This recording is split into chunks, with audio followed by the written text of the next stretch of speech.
Good Monday morning, and thanks for listening to my musing today, which is not particularly Christian, for whatever that's worth. So if that doesn't interest you, then move along. Or maybe I've intrigued you just enough that you'll stick around and listen for a bit. There's a story within Buddhism about 4 visions. And I think it's not important just that you know about Buddhism, but in the ways that I mused last week about thinking about how we're carried away by current events, or we can choose to anchor ourselves to other things that help us to frame our challenges. That's what I want to do a little bit this week. Maybe trying to make a case in point, not just about not being carried away in current events, but finding devotion to certain things, remembering certain things that are important, and letting those things be the frames for how we see the world. So what is the story of the 4 visions? It's a story of Siddhartha, the person who becomes the Buddha or the enlightened one. There was an oracle said around Siddhartha's birth. Siddhartha was a prince, and it was the case that his father had an oracle said about his son. The son, Siddhartha, would either become a great religious figure or a great military king and victor. The only thing that would choose his path was whether he was exposed to 4 visions. He would become a religious leader if he were to see death, aging, illness, and what is holy. And so the king, Siddhartha's father, the Buddha's father, wanted him to be a great king like he was. And so he tried with all of his might to prevent his son from experiencing some of the worst things that we might experience, things that we might not want our kids to see: aging, illness, death. I think, hopefully, if you bring your kids to the children's moment or to church, you're okay with them seeing what is holy. But not unlike the story of Oedipus, where we try to test the fates and prevent what might happen, it's the case with Siddhartha, that despite all that the father did to keep Siddhartha, the young person who would become the Buddha, from seeing these visions and going on the religious path, he got restless in the palace. And so whenever he decides to leave, what does he see? First, he sees an aging person, because within the palace everyone was young and virile, and because the father was trying to protect him from seeing what it means to age, from having some sort of existential dilemma about what it means to lose your capacity. And then he saw someone who was ill. I don't know if that's an older person who was ill or a younger person that was ill, but nonetheless, Siddhartha learns that people become frail from age and from sickness. And what does age and sickness lead to? Well, sometimes it leads to death. And so the Siddhartha, the Buddha, sees someone who is dead. And this causes tremendous anxiety for the young lad, the young prince. And it's only whenever he encounters a holy person, a monk, someone who seems at peace, and someone who has been able to take in the aging and the illness and the sickness of the world, the death of the world, and learn to live with it, alongside it, that the Buddha realizes he no longer could stand to be within the confines of the palace, but he wants to become a holy person too. And so he sets on the path to enlightenment, and that will be another story maybe for another time. That is the story of the 4 visions. But what's important is not only the fact that the way to enlightenment might come from realizing the existential dilemmas that we have around aging, illness, and dying, something that was recently talked about in the Unafraid class at 11 o'clock. 11 o'clock Bible study for adults. They talk about a lot of good things. It's the case that in the news somewhat regularly at the moment, because I do sometimes pay attention to current events, I've been interested in the story about books that would be banned or allowed within libraries, knowing that several of those titles have to do with race and sexuality, maybe as they always have. You'll remember that even in Field of Dreams, a movie that if you haven't seen, you should watch again, there's this dramatic scene in the PTA where it's about banning books. There are plenty of other stories about banning books. Fahrenheit 451 is a good one. And so probably we generally have this impulse that banning books, burning books is not good, that those are the things that make us want to go out and read and see what are those forbidden, taboo sorts of things. You see how I'm pulling stuff in? I've been musing about this stuff for weeks. The part that's important about the four visions is that there are forces and people and ideas that say, generally, some things are not appropriate to think about. We should not expose our children to certain ideas, certain thoughts, certain experiences, because they will corrupt or influence the innocence of our children. And what could be more important than that innocence?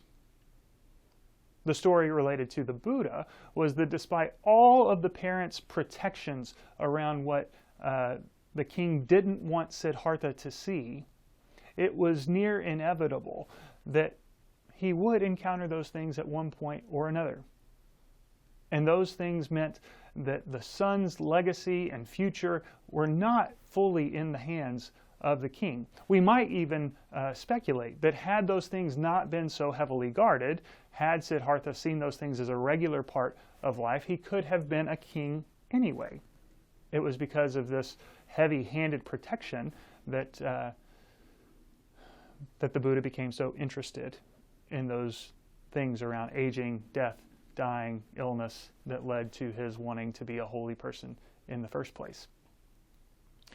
The most important thing you know, maybe for today, is the story of the four visions. How wrestling with aging, illness, and dying is something that puts us on a holy path, that what it means to be holy is, in some sense, to process those things, but that's not actually what my musing is about.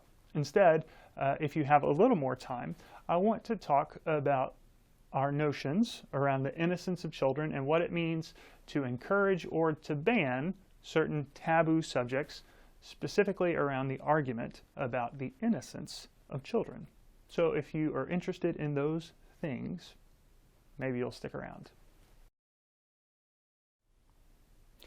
It was not that long ago that Elizabeth was preaching about David and Goliath. And each week, whoever is preaching gets to choose the bulletin cover. Most of the time, that's fairly mundane work, and some bulletins are extra good, and sometimes bulletins are kind of plain. I don't know how much attention you pay to all of the artwork that goes into them. But the reason I mention it is that Elizabeth had a very good idea that she would do 4 pictures depicting David. She was preaching about David and Goliath, so it makes sense that she looked for artwork around David and Goliath. I'm not sure if you're familiar with some of the artwork around David, but in the Bible we hear that he was a very handsome lad, and most of the artwork around David is very handsome. It's also very nude.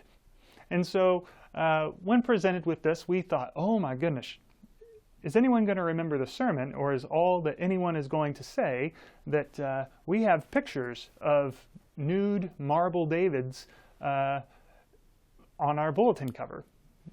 Maybe people will be so provoked by nudity that nothing else will sink in. And so we went with different artwork. And I raised that because the conversation was first, can we have historic artwork with a Davidic phallus on the cover? But even more interesting than that question was why we were drawn to that particular piece of anatomy rather than the decapitated head of Goliath, which was in 3 of the pieces of artwork. We thought the thing that was more taboo was the sexuality exhibited rather than the violence that was exhibited. Here's what I'm trying to say. When I was a youth director, there was a hierarchy of what could be shown for youth trips, youth movies, whether they were serious and something that we were going to talk about, or whether it was something we would watch on our ways to camp or a mission trip or a ski trip. And the hierarchy, as I could tell, went something like this. You definitely couldn't show boobs. That was a big, big no-no. No nudity, ever on youth trip. Followed by language. If there were a lot of dirty words, maybe you could have a couple of PG-13 movies could slip in there, but generally, definitely no nudity, probably not much bad language. Violence, Well, once upon a time on a mission trip, I took a whole group of youth kids to go see Batman. Violence was generally tolerated. And so now we come to the issues of some of the books that are being considered to be banned in a couple of different states. Maybe you've heard about that in the news. And I don't mind too much what sort of opinion you have about that. You are certainly entitled to your opinion. But what I hope you'll take a little time to think about is what happens when we say children specifically or particularly are not in the appropriate space to have certain kinds of visions or experiences. How does that discussion about what is banned, what is hidden, what is moved away from the centrality of a child's experience to the periphery, what does that say about our family values or our church values, or more generally, our cultural values? If the first thing we're worried about is nudity and sexuality, which I'll remind you is the way that we got here in the first place, it's literally, in most cases, life-giving, over and against violence, which is generally more tolerated, which literally can be life-altering or life-ending. It seems to be the case that our, and I mean our, like I've had this conversation with you before. I'm aware that I haven't. In conversations in other churches with youth ministry committees about what would be okay for people to watch, when we could go to the movies and when we couldn't during fellowship time, generally violence was tolerated.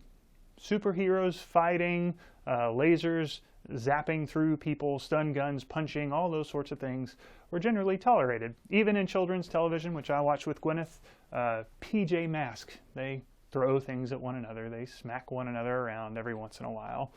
And generally, even in things that would be G or PG, there's some degree of fighting or physical conflict.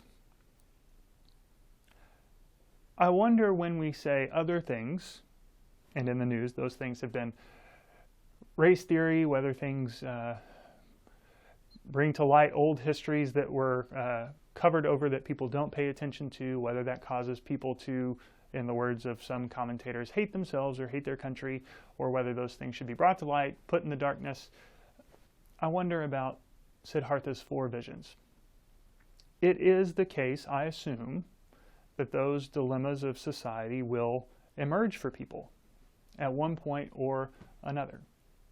And when they emerge, if they have been covered over, what sort of service or disservice do we do to those whom we've tried to protect? And how does that set their trajectory in the future if we're not frank and forthright with some of those conversations? I know for a fact, it's not the case that I walk to school every day in overalls with a straw hat and a piece of wheat sticking out of my mouth, but it was the case that my grandparents were farmers. And so when I was a child and visiting my grandparents, I saw cows who were born, I saw cows that died in childbirth, I saw cattle that were attacked and mauled by coyotes and other things. Seeing the cycle of life on a farm meant that I knew, whenever I was eating, that death was a part of that eating. In the words of the Lion King, which almost everyone sees, it is the circle of life. It's not necessarily something to be afraid of. It's not something to shy away from. And as I've mused before, when it was the case that I went to my dad's funeral as a relatively young child, the forces specifically of aging, illness, and death, children can't be protected from those things. They happen.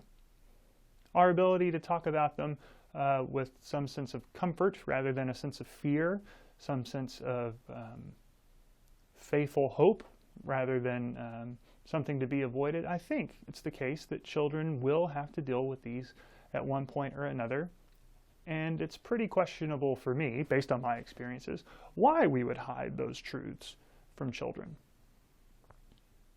We use the word dead in my house. Gwenny talks about her grandma and Mimi all the time, and she is around enough people to say, "Where is Grandpa?" And I'll say, "Oh, Grandpa's dead." I'm sure he's really disappointed that he doesn't get to see you. I know that I am, but he died a long time ago. It's not something for me to hide because it's too much work. For other things related to sexuality, mental health, race, Native Americans, the things that we would rather cover up, I think it says more about adult fear and concern about the things that are unmentionable, rather than anything about children's innocence, that we would be willing to put up certain kinds of shields. I know that's hotly debated, and I'm talking in very broad terms, but it is what I have been musing about. When we try to keep children from certain conversations, certain truths, what does that say about the adults who are worrying about what might happen to kids, over and against what would happen if we were frank and forthright about the things that we struggle with as adults? Kids say the darndest things, and they are pretty smart in a lot of cases. So wouldn't it be interesting to know when confronted with things like your grandpa is dead, or when they experience things like where babies come from and all of that sort of stuff, maybe they have some wisdom to impart to us. They've not been layered and protected necessarily in the same ways that you have. And so I leave that for you to muse about. 4 visions, how we protect things, and who we become whenever we become aware of those challenging things. That's what I've been thinking about. Maybe you will be too, and I'll be thinking about other things next week. And for that reason, I'll see you next Monday.